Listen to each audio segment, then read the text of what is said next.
Assalamualaikum dan salam sejahtera. Pohon bunga tiada berduri, izinkan saya perkenalkan diri. Terus bersama saya Umar Wahid dalam 15 minit MMTV edisi 1 Jun 2023. Kerajaan Negeri Kelantan memohon dana sebanyak 8 bilion ringgit daripada Kerajaan Persekutuan bagi menyelesaikan isu air yang membelenggu negeri berkenaan. Perdana Menteri Datuk Seri Anwar Ibrahim memberitahu bahawa permohonan tersebut belum dipersetujuinya selain perlu melihat kepada beberapa peringkat keperluan lain termasuk penelitian aspek pengurusan dan ketulusan projek. Jelasnya, usaha menyelesaikan masalah bekalan air bersih itu memerlukan kerjasama antara Kerajaan Negeri Kelantan dan Kerajaan Persekutuan agar menerima keputusan secara bersama. Anwar yang ditemui media selepas Majlis Penyerahan Kunci Perumahan Penjawat Awam Malaysia Madani Dalur di Putrajaya hari ini memberitahu Kerajaan Negeri Kelantan dan Sabah setuju menjalin kerjasama dengan Kerajaan Persekutuan dalam usaha menyelesaikan isu bekalan air di negeri masing-masing. Menurut Anwar, perkara itu dicapai menerusi mesyuarat khas bersama Menteri Besar Kelantan dan Ketua Menteri Sabah hari ini dengan menetapkan beberapa tindakan segera bagi menyelesaikan isu mendesak itu. Jabatan Kerja Raya JKR menjalankan siasatan terhadap punca runtuhan bumbung di Dewan Institut Kefahaman Islam Malaysia IKIM Jalan Duta, Kuala Lumpur semalam. Ketua Pengarah IKIM Dr. Muhammad Azhar Muhammad Adil berkata kesemua blok bangunan di IKIM berada di bawah selian JKR dan kemungkinan besar kejadian itu berlaku adalah disebabkan struktur bangunan itu sendiri. Menurutnya lagi, tiada kemalangan jiwa yang direkodkan namun kesemua 5 mangsa yang kini mendapatkan rawatan dilaporkan stabil dan diberikan cuti sehingga kembali pulih sepenuhnya. Terdahulu dalam kejadian kira-kira jam 11 pagi, ketika kejadian kesemua mangsa berada di dalam dewan berkenaan bagi melakukan persiapan bagi latihan penganjuran program tribute Tan Sri Muhammad Kamal Hassan yang dijadual berlangsung esok. DAP menggesa seluruh rakyat Malaysia khususnya penduduk Pulau Pinang bangkit menyatakan bantahan terhadap Menteri Besar Kedah Datuk Seri Muhammad Sanusi Maknur berhubung kenyataan Pulau Pinang milik negeri itu. Pengerusi DAP Lim Guang Eng berkata, kenyataan Muhammad Sanusi itu jelas sangat berbahaya dan boleh menimbulkan keresahan serta ketegangan dalam kalangan rakyat khususnya penduduk Pulau Pinang. Ini kerana ujar beliau penduduk Pulau Pinang khususnya akan merasakan mereka boleh kehilangan negeri disebabkan tindakan liar dan tidak bertanggungjawab yang berterusan mempetikai kedaulatan Pulau Pinang. Dalam pada itu, Guang Em berharap tindakan tegas mengikut peruntukan undang-undang sedia ada diambil terhadap Muhammad Sanusi bagi memastikan pertikaian berkaitan kedaulatan Pulau Pinang dapat dihentikan. Beliau berkata demikian kepada pemberita selepas membuat laporan polis terhadap Muhammad Sanusi di Ibu Pejabat Polis Daerah Timur Laut hari ini. Seorang pemuda berdepan hukuman mati apabila dihadapkan ke Mahkamah Majistret Sungai Besar atas pertuduhan membunuh teman wanitanya yang hamil minggu lalu. Tiada pengakuan direkodkan namun lelaki berusia 20 tahun yang memakai baju T kuning itu mengangguk faham atas pertuduhan yang dibacakan di hadapan Majistret Siti Hajar Ali.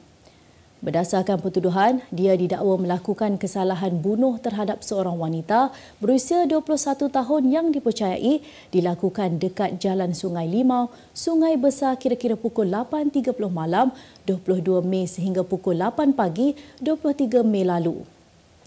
Justeru tertuduh melakukan kesalahan mengikut Seksyen 302 Kanun Keseksaan yang memperuntukkan hukuman mati jika sabit kesalahan. Siti Hajar menetapkan sebutan semula pengurusan kes pada 3 Ogos depan. Putusan Malaysia dan Cosmo melancarkan satu lagi produk terbaru. Apa yang ada dalam Iklaneka? Ia adalah platform yang tepat dan efektif untuk mengiklan antaranya berbagai jenis notis, cautan kosong, hartanah, tender, kenderaan, mencari wali atau waris dan pelbagai lagi. Apa yang anda cari? Semuanya ada di sini. 2 dalam 1. Layari iklaneka.utusan.com.my. Kita kembali lagi. Dianggarkan lebih 458,000 lepasan sijil pelajaran Malaysia SPM tidak menyambung pengajian ke peringkat lebih tinggi dalam tempoh 3 tahun sejak 2020 sekaligus mencetuskan kebimbangan terhadap masa depan belia negara. Statistik menunjukkan 35.16% atau 115,939 orang lepasan SPM 2020 dan 48.74% lepasan peperiksaan 2021 itu tidak melanjutkan pelajaran. Presiden Majlis Belia Malaysia MBM Muhammad Izan Afifi Abdul Hamid berkata, tren lepasan SPM tidak menyambung pelajaran sangat merisaukan dan semakin ramai anak muda memilih untuk terus bekerja selepas mereka melihat tiada perbezaan ketara dari segi pendapatan antara mereka yang ada sijil pendidikan lebih tinggi berbanding lepasan SPM. Malah ada sesetengah pekerjaan ketika ini seperti e-hailing ataupun content creator iaitu pencipta kandungan mampu menjana pendapatan lebih tinggi daripada mereka yang berpendidikan tinggi. Menurut Muhammad Izzat Afifi lagi, persepsi anak muda itu perlu diubah supaya mereka melihat pendidikan tinggi bukan semata-mata untuk mendapatkan pekerjaan dan gaji tetapi ia adalah jambatan untuk mengubah kehidupan seseorang.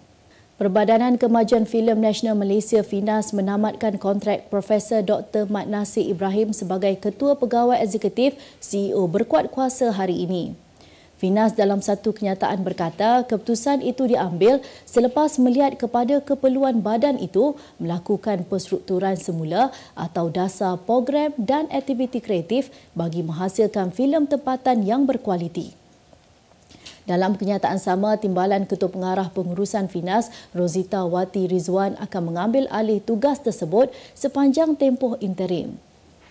Sementara itu, Menteri Komunikasi dan Digital Fahmi Fadzil memberitahu pihaknya sudah dimaklumkan oleh FINAS mengenai penamatan kontrak Mat Nasir dan ia dilaksanakan atas beberapa perkara termasuk rombakan serta penyelarasan dasar agensi itu. Sebelum ini, Kementerian Komunikasi dan Multimedia mengumumkan pelantikan Mat Nasir sebagai Ketua Pegawai Eksekutif FINAS bagi tempoh 2 tahun berkuat kuasa 31 Oktober 2021 hingga 20 Oktober 2023. Jambatan Bagan Datuk yang baru dibuka semalam bukan sahaja menjadi jaringan pemangkin ekonomi penduduk Bagan Datuk, malah memberi peluang sama kepada masyarakat di daerah Manjung. Timbalan Perdana Menteri Datuk Seri Dr. Ahmad Zahid Hamidi memberitahu mercu tanda baharu itu juga akan memberi impak accessibility, mobility dan rangkaian kepada penduduk Bagan Datuk. Ahmad Zahid dan juga Menteri Kemajuan Desa dan Wilayah turut berharap jambatan dengan jarak 10.5 km itu akan mewujudkan lebih banyak peluang pekerjaan selain lebih banyak industri dapat dibangunkan. Tambahnya, pembinaan jambatan yang menelan kos RM460 juta itu turut menarik perhatian 3 syarikat pelabur dari dalam dan luar negara. Berita dunia. Laman saintifik Our World in Data mendedahkan 31% rakyat Pakistan menghidap diabetes sekaligus menjadi jumlah tertinggi di dunia. Sumber data dari Persekutuan Diabetes Antarabangsa IDF itu menganalisis peratusan pengidap diabetes yang berumur antara 20 dan 79 tahun di 211 buah negara. Meskipun mengamalkan diet pemakanan kaya dengan bijirin, buah-buahan dan sayur-sayuran, kajian menunjukkan rakyat Pakistan dan negara lain di seluruh rantau Asia Barat dan Asia Selatan secara genetik lebih tahan terhadap insulin. Dalam pada itu, Polinesia Perancis berada di tangga kedua, diikuti Kuwait di tangga ketiga, manakala Malaysia pula dilaporkan berada pada kedudukan ke-16. Kemas kini pengetahuan anda tentang isu ekonomi dan pasaran. Merangkumi sektor hartanah, perniagaan, keuangan, komoditi, IKS, halal niaga dan dunia korporat. Sentiasa ikuti perkembangan ekonomi semasa di dalam dan luar negara. Semua informasi terkini hanya di hujung jari. Dapatkan edisi ringgit setiap Isnin hanya di Akhbar Utusan Malaysia. Berita ekonomi. Jumlah penumpang udara dijangka akan meningkat kerana musim haji sekaligus Malaysia mencatatkan peningkatan antara 12 hingga 28% dari Mei hingga Julai tahun ini. Malaysia Airport Holdings Berhad MAHB berkata rangkaian lapangan terbang tempatannya berjaya merekodkan 6.3 juta pergerakan penumpang bersamaan 70% daripada jumlah pergerakan penumpang globalnya sebanyak 9.13 juta pada April lalu. Dalam pada itu, MAHB menjangkakan lebih daripada 31,600 jemaah haji akan melalui lapangan terbang dalam Malaysia pada musim haji kali ini, di mana sebanyak 114 penerbangan sewa khas oleh Malaysia Airlines dan Saudi Airlines untuk semua jemaah haji Malaysia. Kerajaan digesa menyemak kembali kenaikan kadar dasar semalaman OPR kerana ia dilihat tidak memberi kesan kepada aliran tunai dalam pasaran untuk membendung perbelanjaan dan mengawal inflasi. Presiden Gerakan Ekonomi Malaysia Armin Banis Pahamin berkata hasrat kerajaan membendung permintaan melalui kenaikan OPR bagi mengimbangi harga barangan tidak akan berjaya, malah harga barangan terutamanya keperluan asas akan terus meningkat. Ujarnya, kerajaan terlalu yakin dengan pertumbuhan ekonomi 5.6% bagi suku pertama 2023 dan kenaikan OPR kepada 3.0% adalah konsisten dengan data yang menunjukkan prestasi ekonomi kukuh. Jelasnya, kerajaan juga perlu menyemak semula indikator di mana kadar kemiskinan dalam negara semakin meningkat dan ramai yang tercicir dari data yang direkod. Kita ke berita sukan. Malaysia gagal memburu kejuaraan kedua hoki Piala Remaja Asia selepas tewas 2-6 kepada Pakistan pada separuh akhir di Salalah, Oman awal pagi tadi. Keputusan tersebut sekaligus membawa skuad hoki negara merebut tempat ketiga berdepan Korea Selatan pukul 9.30 malam ini. Ketua Jurulatih Skuad Hoki Remaja Negara Muhammad Amin Rahim menjelaskan pemain mengalami kecederaan sebelum dan ketika perlawanan sehingga menyebabkan Malaysia gagal ke pentas final. Dalam aksi menentang Pakistan, Malaysia memecah kebuntuan gol pada minit ke-21 hasil pukulan sudut penalti Perabu Tanggara Manakala gol kedua negara pula dihasilkan Muhammad Danish Aiman Khairil Anwar. Institut Sukan Negara ISN sedia membantu pemain badminton perseorangan wanita negara Goh Jin Wei dalam aspek kepakaran sains sukan.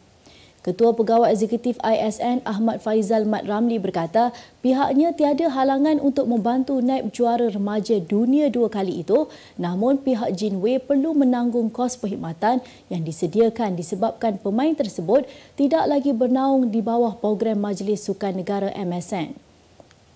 Bagaimanapun, ISN sedia berbincang dengan Jin Wei mengenai kos yang akan dikenakan kerana mereka sebelum ini sudah mempunyai data dan maklumat lengkap berkaitan perkara itu. Sebagai penutup 15 minit MMTV hari ini, saksikan laporan cuaca esok Jumaat 2 Jun 2023. Jangan lupa dapatkan akhbar utusan Malaysia dan Kosmo untuk berita-berita terkini dan menyeluruh. Sekian sahaja daripada saya Umar Wahid dan saya mewakili warga kerja MMTV ingin mengucapkan selamat Hari Gawai. Assalamualaikum dan jumpa lagi.